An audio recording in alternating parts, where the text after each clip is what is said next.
The surface tension of the water breaks, but the ripples do not settle. You observe a dull, metallic sheen spreading across the storage basins. The limestone channels, once white, are developing a deep, unnatural stain. In the center of the city, the air carries a faint scent of stagnant rot that the seasonal rains fail to wash away. You see the labor gangs scrubbing the stone floors. Yet the discoloration persists. The movement of the liquid has become sluggish. The infrastructure is physically intact, but the fluid within it is changing state. You are standing in Tikal, the beating heart of the Maya civilization.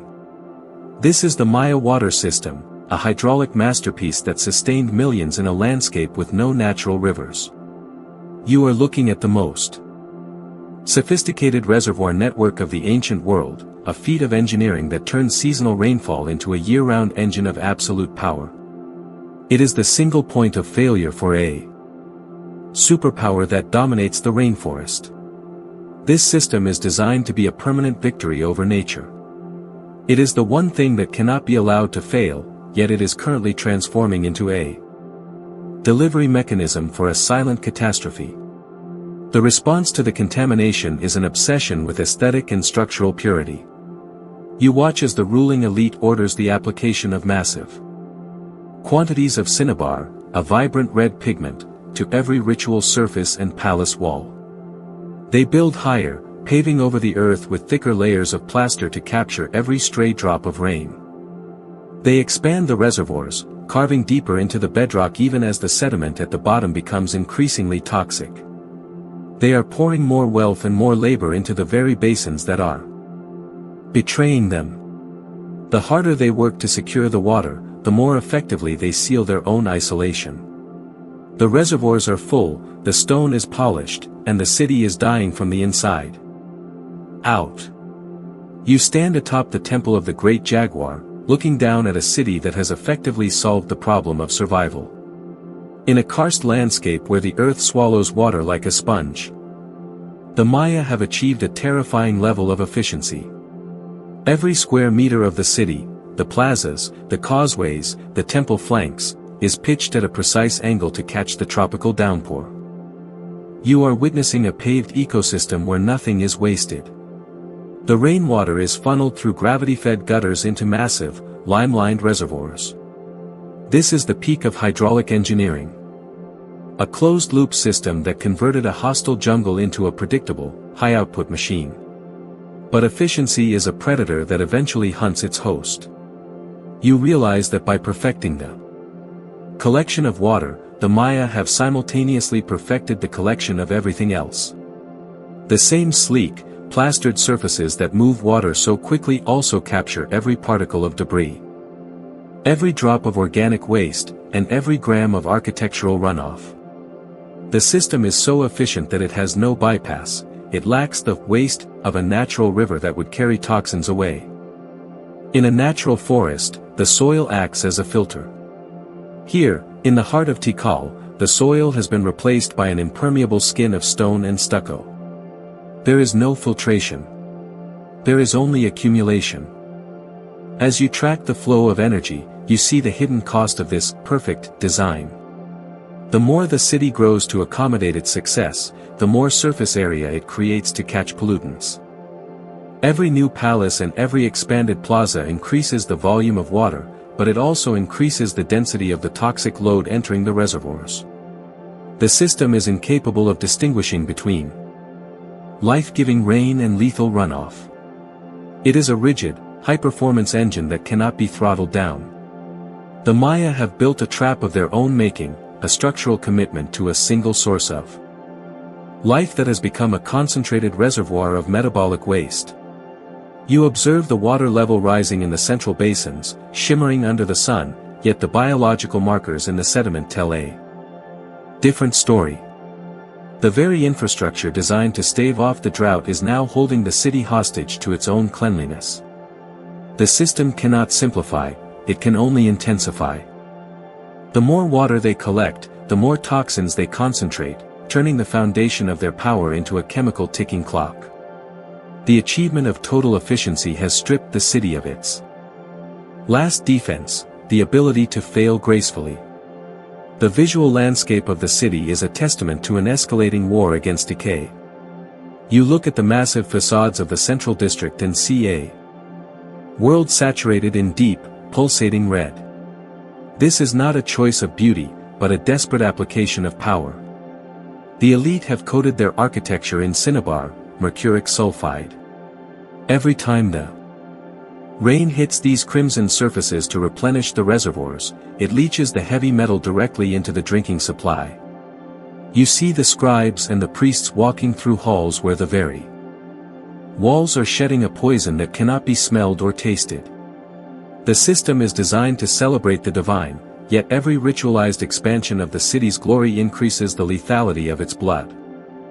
The paradox of the Maya reservoir is that it functions as a biological trap. Because the water is stagnant, the city must combat the growth of cyanobacteria and algae that thrive in the heat. You observe the engineers introducing lilies and sand filters into the secondary basins, an attempt to use biology to clean what the architecture has fouled. This is a sophisticated, high-maintenance equilibrium. However, the sand filters require constant dredging, and the lilies require a precise chemical balance. The moment the labor force is stretched thin, by war, by famine, or by the sheer exhaustion of maintaining this artificial oasis, the biological filters fail. The water does not just become dirty, it becomes a neurotoxic soup. You notice the biological markers in the skeletal remains of the ruling class. Their bones carry the signature of the very system they engineered. While the commoners at the periphery drink from shallow, muddy wells, the elite drink the purest water from the central reservoirs, the water most heavily saturated with cinnabar runoff and concentrated bacteria. The hierarchy of the city has created a physiological inversion. The higher you are in the social strata, the more directly you are connected to the concentrated toxins of the state's heart. The architecture of prestige has become a delivery system for neurological decay. The pressure on the system is now internal and invisible. The Maya have not run out of water, they have run out of safe water, yet the infrastructure demands they continue to fill the basins to maintain the illusion of control. To stop the flow is to admit the city is uninhabitable. To continue the flow is to ensure the slow poisoning of the leadership. They are trapped in a cycle where the only way to demonstrate the city's health is to accelerate the consumption of its own poison. The system is now spending its human capital to maintain a hydraulic monument that is actively deconstructing their biology. You look beneath the shimmering surface of the central reservoirs and find a graveyard of metabolic activity. In the jungle, water is a moving force, here it is a captured prisoner. The Maya have engineered a state of artificial stillness that violates the basic physics of the tropical landscape. By deep carving these basins into the bedrock, they have created a thermal trap. The sun beats down on the stone-lined pits, heating the water until it reaches a temperature that favors the explosion of planktothrix and microcystis, cyanobacteria, that produce potent liver and neurotoxins. The system is no longer just a storage facility, it is a giant, sun-powered incubator for biological warfare directed at its own citizens. The physical evidence is etched into the very floor of the reservoirs. You observe layers of thick, black sludge that the seasonal rains can no longer flush out. This sediment is a concentrated record of every mistake the city has made, heavy metals from the paint, fecal matter from the dense urban population, and the decaying remains of the very organisms meant to clean the water. The deeper the reservoirs were dug to increase capacity, the harder they became to clean. The maintenance of these basins now requires an annual expenditure of thousands of man-hours. A logistical burden that grows even as the nutritional health of the workforce begins to crater. You see the shift in the city's energy budget. To keep the water pure enough to be potable, the Maya are forced to divert labor from agriculture to reservoir maintenance. They are trading calories for hydration, a transaction that has no long-term viability. As the population grows, the demand for water increases, leading to further expansion, which in turn increases the surface area for contamination. It is a runaway feedback loop where the solution to thirst is the production of a more concentrated poison. The infrastructure is not failing because of a lack of rain, it is failing because it has reached a threshold where its own complexity produces more waste than the environment can absorb. The city is now locked into a state of structural rigidity. They cannot revert to simpler wells because the urban density is too high, and they cannot migrate because the entire regional economy is anchored to these stone basins. They are forced to drink from the very source that is making them sick, because the alternative is immediate, total thirst. The reservoirs have transitioned from being a strategic asset to being a geographic anchor that prevents the civilization from moving, even as the ground beneath them turns toxic. The water is no longer a resource, it is a constraint that has become a terminal diagnosis. You witness the city's final attempt to out-engineer its own decay. To combat the contamination, the Maya have initiated a massive, citywide resurfacing project. They are thickening the floors of their plazas and the linings of their canals with a fresh, blinding layer of lime plaster. This is an enormous expenditure of energy. To produce lime, you must clear-cut the surrounding rainforest to fuel the kilns that bake the limestone at temperatures exceeding 800 degrees Celsius. For every major building you see, a forest has been sacrificed. The city is stripping its natural lungs to maintain its artificial veins. The scale jump is catastrophic. By removing the forest canopy to pave the city, they have destroyed the local microclimate that once cooled the reservoirs. You feel the ambient heat rising. Without the shade of the trees, the water in the basins evaporates faster, concentrating the mercury and toxins into an even more lethal brine.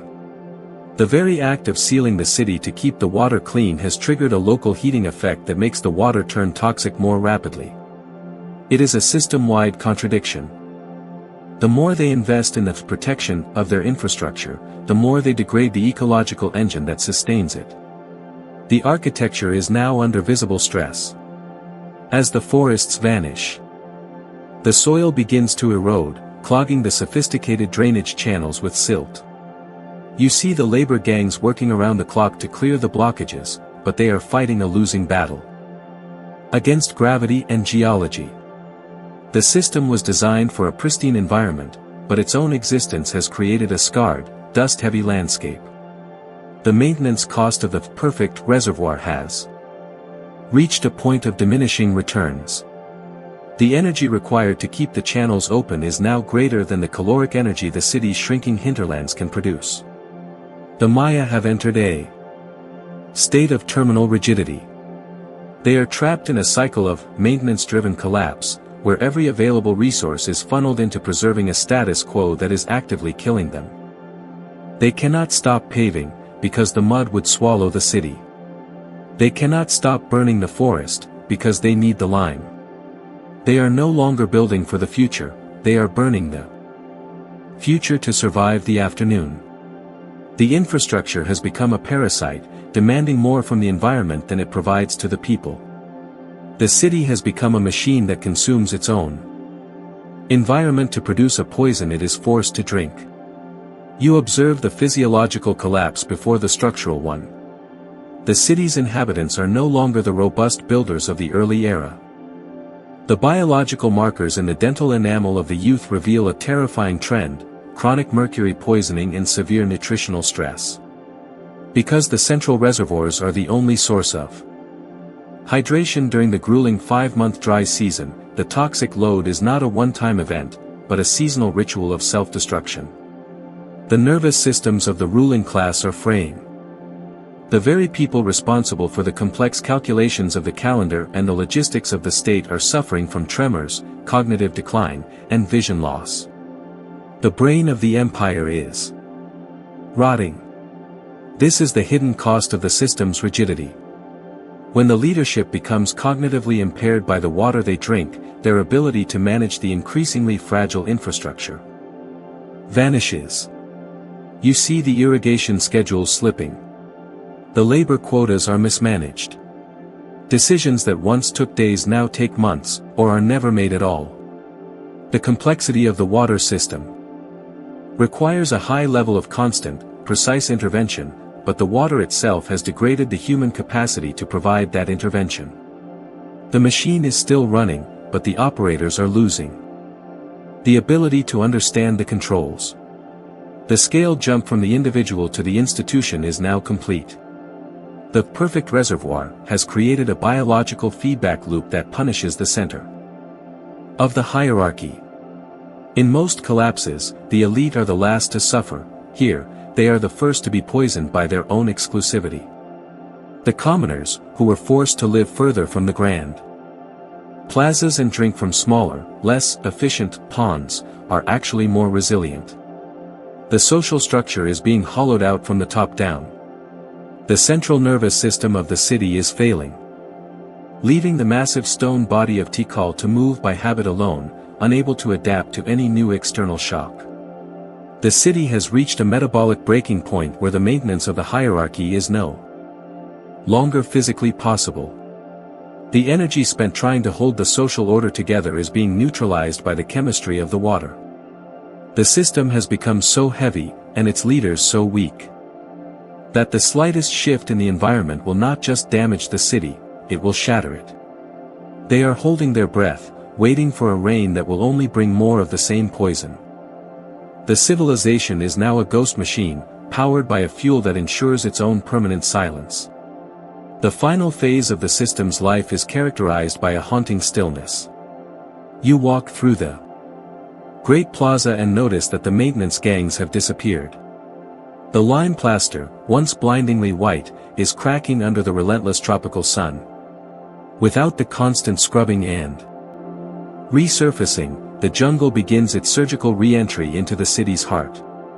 Small vines penetrate the fissures in the reservoir walls. These are not signs of a sudden war or a fleeing population, but of a total exhaustion of the civic will. The system has simply become too expensive to live in. This is the forensic reality of the Maya collapse. It was a voluntary decoupling from a lethal infrastructure.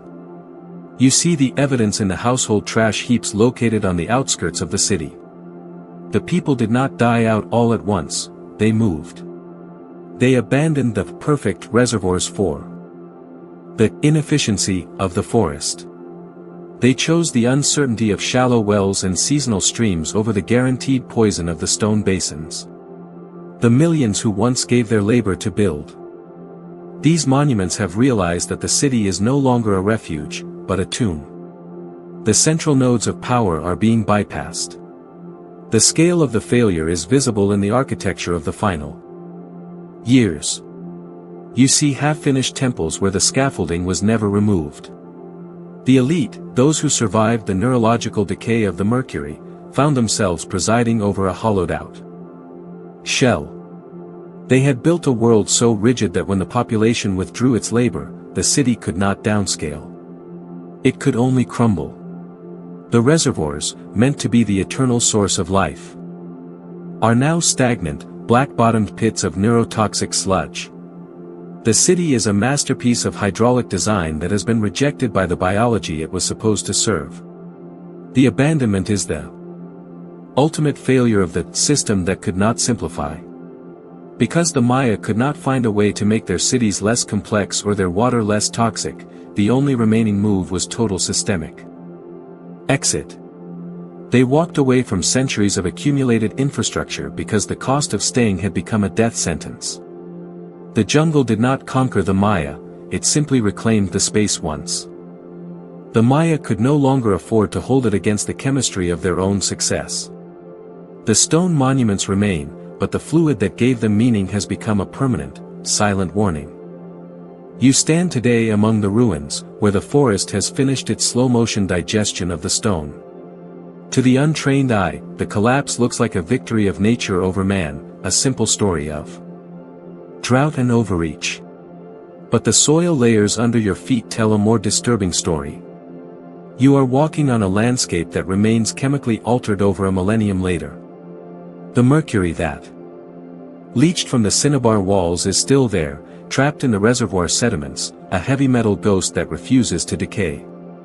The infrastructure is gone, but the consequence of its perfection is permanent. This is the ultimate delayed implication of a system that prioritizes efficiency over resilience. You see that the Maya did not just build a city, they built a geochemical anomaly. In their quest to capture every drop of rain, they created a machine that could not filter itself, and in doing so, they ensured that the very heart of their civilization would remain uninhabitable. Long after they were gone, the perfect reservoir was a one-way street. It was a commitment to a level of purity and control that the environment could not sustain, and the residue of that commitment is now a part of the geology. The scale jump is now chronological. You realize that the Maya's failure was not an inability to innovate, but an inability to de-innovate. They were locked into a path dependency where every solution required more complexity, more plaster, more paint, and more poison. They had reached a point where the only way to save the system was to destroy the environment it sat upon. The ruins are not just a graveyard of people, but a graveyard of a specific kind of logic, the logic that says any problem can be solved by adding another layer of management and a thicker coating of stone. You look at the present, where our own global systems mirror this hydraulic rigidity. We, too, live in cities that require massive, invisible energy inputs to stay clean and functional. We, too, rely on a hyper-efficient delivery of resources that concentrates waste at the center of our existence. The Maya water myth is a mirror. It asks if a system can ever truly be called perfect if it requires its inhabitants to ignore the fact that it is slowly killing them. The silence of the jungle is not a peaceful one, it is the silence of a system that ran out of ways to fix its own success. The question is no longer how they disappeared, but why we believe our own complex reservoirs are any different.